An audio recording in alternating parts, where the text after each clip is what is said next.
Hey everyone, so thought I'd take a minute to do a video on my new favorite ship, the Alliance Chieftain. I gotta say, I'm surprised I like this ship as much as I do because I know a lot of the reviews that I saw of this ship in the beta were, kind of lukewarm on it. Said, it wasn't really a very good ship. But, in spite of all that, as soon as it came out on the update, I decided to get one and see what I could do with it. And man, I'm glad I did. So, anyway, let's go take a look at the outfitting screen and I'll show you guys exactly what I've done with it, and then we'll take it out in the Hazardous and you can see firsthand why I like it so much.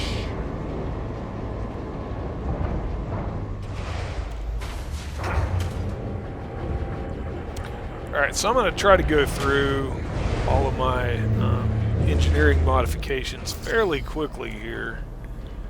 And I'll also include a list of modifications and engineers in the description. But first place to look here is optional internals.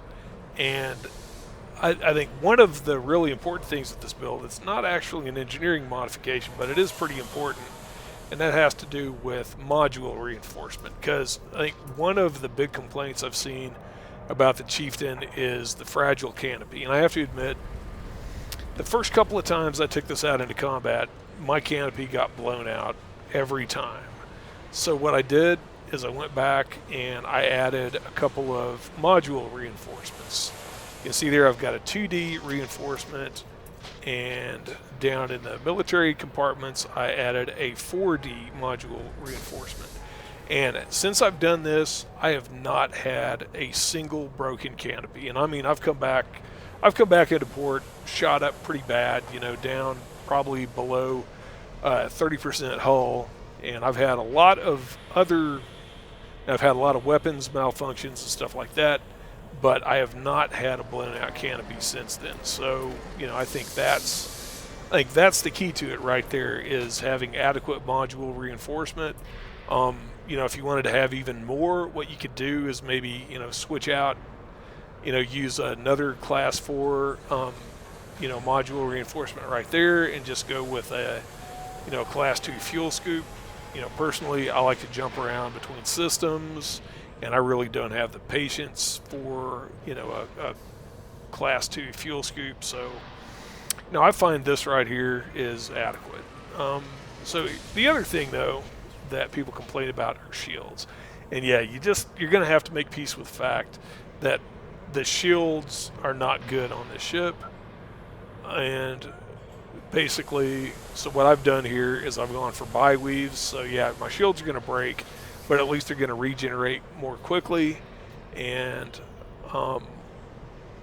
what I've also added is for engineering, you can see here I've got level 3 thermal resistance for shielding, and this seems to work.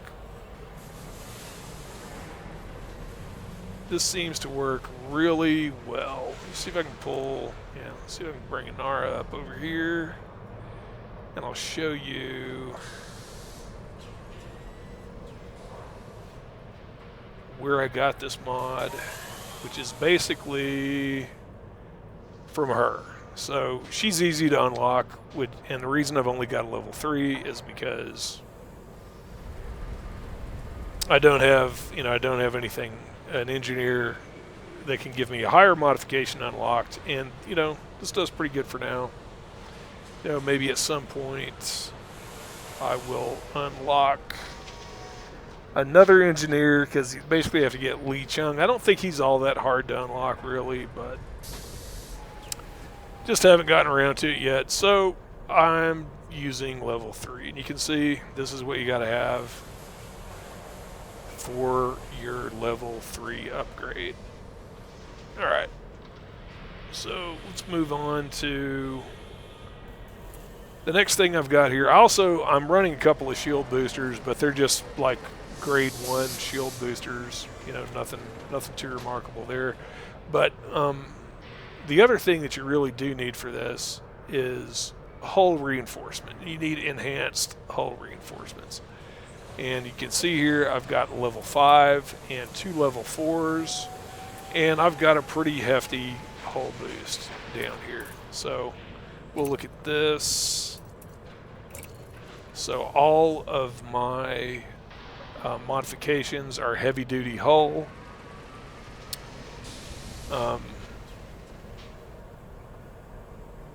And you can see the trade-off for that is you're going to gain a lot of mass. Let's see, let me pull up Inara again.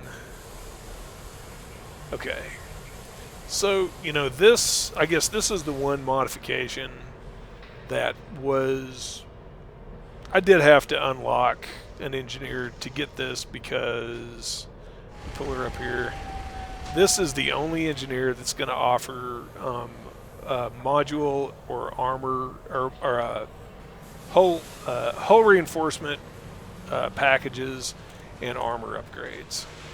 And she's not really hard to unlock. She's just kind of tedious because you're going to have to do a bunch of mining and get some painite. And basically, though, if you do all of your mining in pristine metallic rings, by the time you get 500 tons of ore, you will find 10 units of painite. You'll be able to unlock her.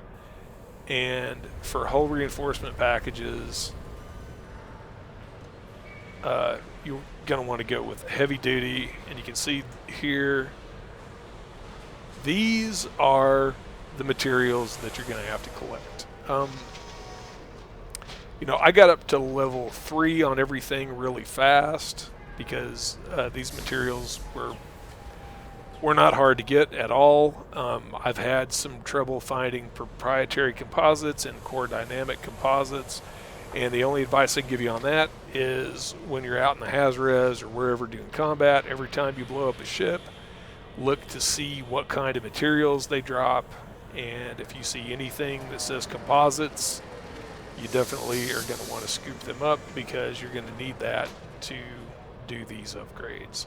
Alright, so the other thing that I got from her, we might as well look at it while we're here, is armor. I'm using military composites, and like I just mentioned before, heavy duty upgrades are going to add mass to the ship.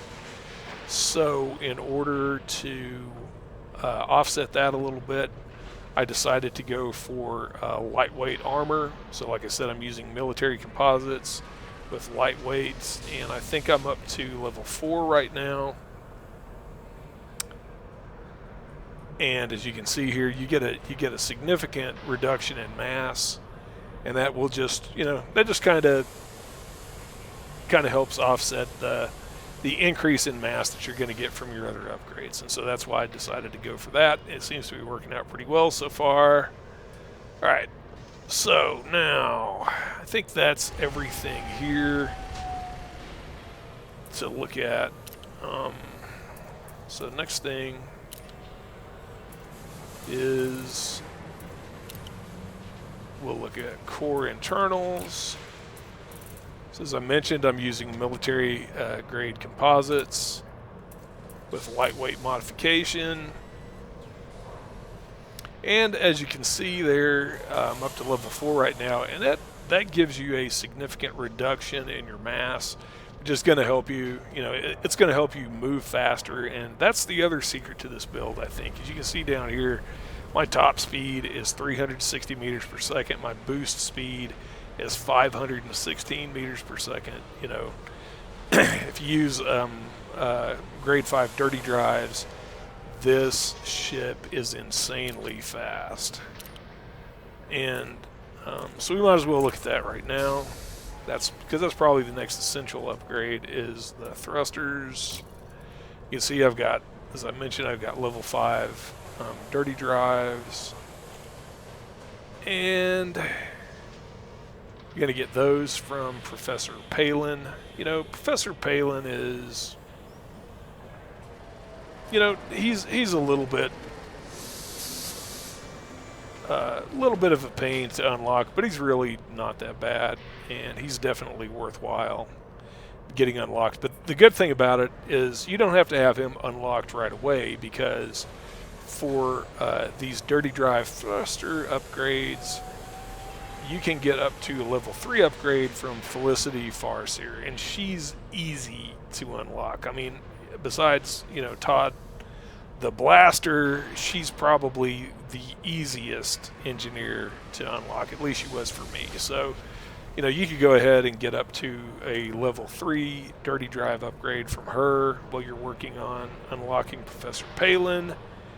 And then you can go ahead and get the level 5 upgrade, and at that point you will be like incredibly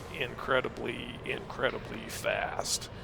And so on the way to upgrading Professor Palin, you're gonna have to unlock a guy named Marco Quint. He's not really that hard to unlock either.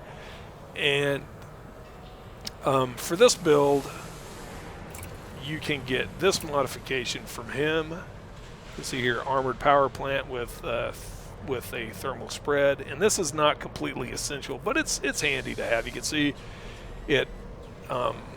The level 4 that you get from him will greatly increase your module integrity, and it will also help you with your heat efficiency. You have almost a 19% gain on heat efficiency, which is important. This build runs kind of hot, so any place you can save some heat is good. You also get a moderate boost for power capacity, but as you can see, this is not a power hungry build, so that's not really essential. But the other thing about module integrity, though, is since you're hull tanking, you're going to take damage to modules, and your power plant is the one module that you cannot repair in the field. So, yeah, having an armored power plant, it's convenient. And let's see, we'll take a look at Marco Quint. Like I said, you're going to have to unlock him to get to Professor Palin anyway, and he's not really hard to unlock. The biggest thing you're going to have to do, so you're going to have to do some work for the Sirius Corporation to get him unlocked. And then you're also going to have 25 modular terminals. You can mostly get these as, I think, mission rewards, and as long as you know that you're going to need to accumulate these, they're not that hard to get. But anyway, let's go ahead and look at armored power plant. So, as you can see here, these are the materials that you're going to have to collect for this. But yeah, it's really not that bad. All right, so let's go down to frameshift drive. That's just a you get that from Felicity Farseer. Increased FSD range, deep charge is what I picked, mainly because just, increases your jump range, and, it's not essential, but it's nice to have. This is essential, and you can see here I've got a charge enhanced power distributor, grade 5. You get this from the Dweller. He's pretty easy to unlock. And let's see. So there are two ways you can go with the Dweller. I'm using charge enhanced because it is probably the best modification to get. Let's see if we can take a look at it though. Some of these materials are hard to come by. Cracked industrial firmware is sometimes a little bit hard to get, and exquisite focus crystals are hard to get too. So as an alternative, if you're having trouble being able to get those materials, what you could use for this build is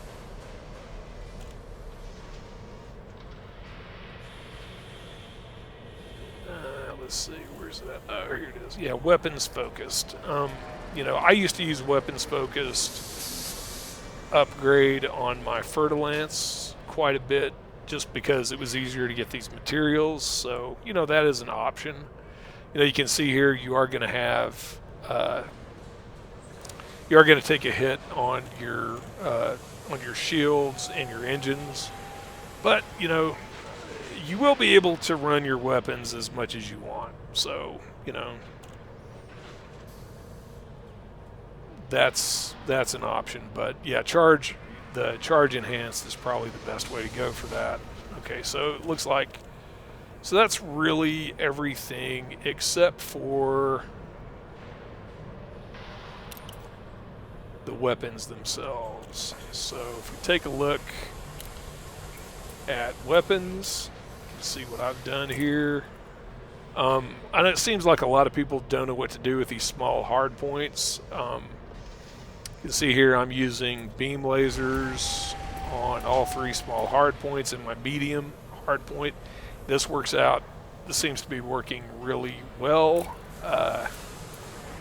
And I'm using efficient weapon grade 3 upgrades on all of those. And I'll show you why that is. Okay, so basically for efficient beams, there are only 2 engineers that can upgrade those for you. That's the Dweller. He's easy to unlock. Tarquin is a pain in the butt to unlock, and I have not unlocked him yet. So, but if you want to get grade 5, you got to do that. But I'm settling for grade 3 right now, and it seems to be working pretty well. As you can see here, you get a moderate buff to your damage. You get a pretty good reduction on power and distributor draw. But mainly the reason that you want to get this is because of this reduction in thermal load. Because if you come over here and you fit beam lasers to all these hard points and you don't modify them, the first thing you're going to find out is it will cook your ship really fast. But if you go ahead and get this grade 3 efficient beam on all of those, it's really not an issue. You still will run a little bit hot, but it's not bad. It's pretty well manageable. I guess, alternatively, if you don't want to use beam lasers, you could use burst lasers or pulse lasers. And I guess, one potential, advantage to using pulse lasers is with the Dweller, you can go up to level 4. But, personally, I like beam lasers. I like efficient beams. They work good for me, and that's what I'm using. So you can see here on my large hard points, I'm using multi-cannons, overcharged weapon, grade 5 on both of those. I've got incendiary rounds on this one. And I've got overcharged grade 5 with corrosive shells for this one. And if we pull that up, you can see you can get that from Todd the Blaster. He is extremely easy to unlock. He's probably the first or second engineer that most people unlock. So, and overcharged modification. I don't remember having really any trouble gathering up any of these materials, so like I said, that's what I've chosen to use. It works extremely well. You can see down here for experimental effects, corrosive shells. I think the only material that's kind of hard to get is arsenic, and it's not really all that bad. And then also incendiary rounds. It's pretty easy to gather materials for that. So anyway, those are my modifications, and now we'll take it out in the Hazardous, and you guys can see what this little beast can do.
Deploy chaff. Deploying chaff.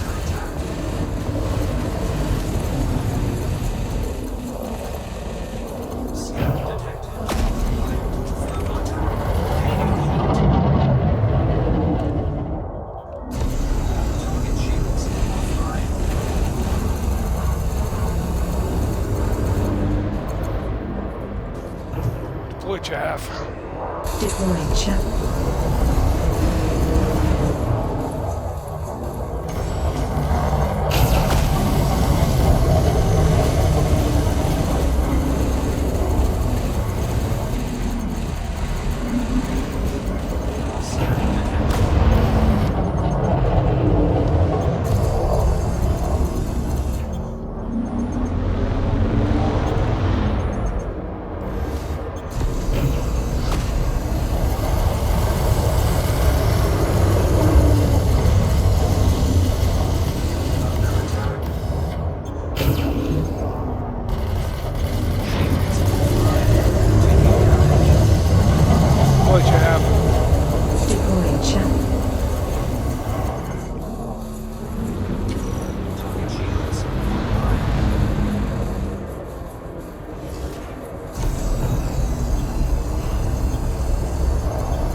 Deploy chaff.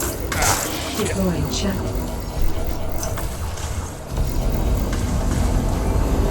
Damn, that sucks. Taking damage.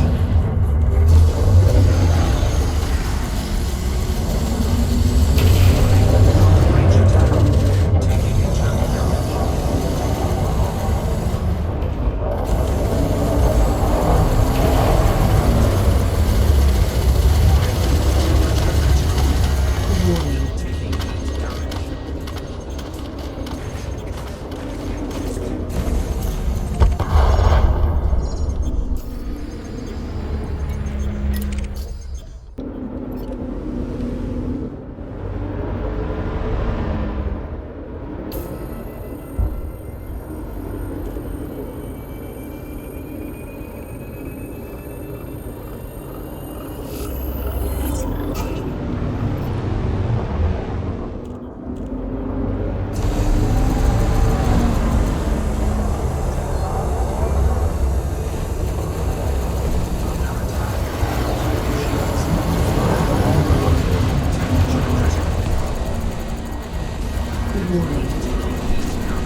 and Elite Anaconda.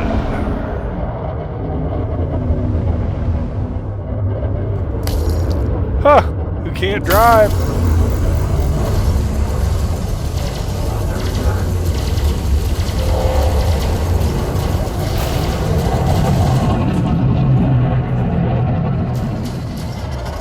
Holy chaff. Deploying chaff.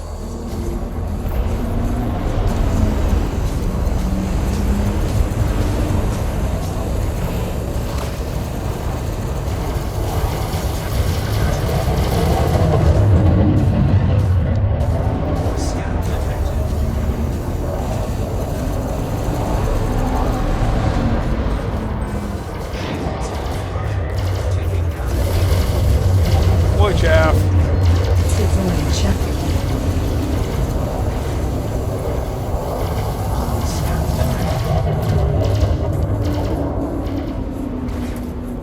And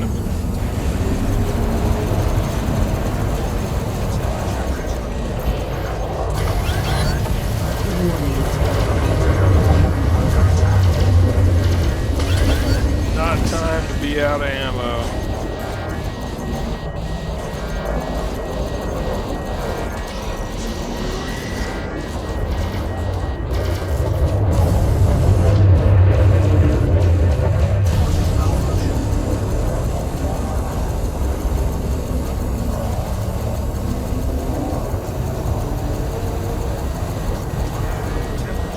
Warning.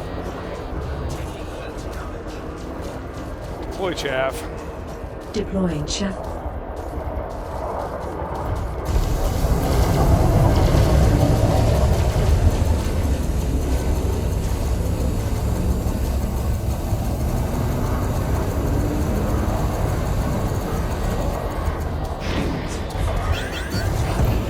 Deploy chaff. Deploying chaff.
Let that be a lesson to you, kids.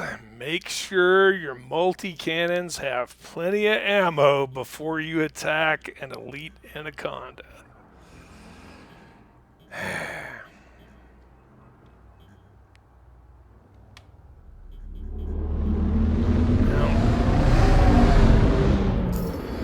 Oh yeah, and also, see that 100 credit bounty I've got right there? Make sure that you've thoroughly scanned your targets before you fire at them. And actually, the reason that happened is because I thought I was firing off my kill warrant scanner, but I actually was firing my multi-cannon. So make sure you know what you're going to fire when you press the button. Anyway, I'm going to go pay off that bounty and then we're going to go cash in our bounties that we earned. Looks like we got a little over 3 million. It's not bad. Cut.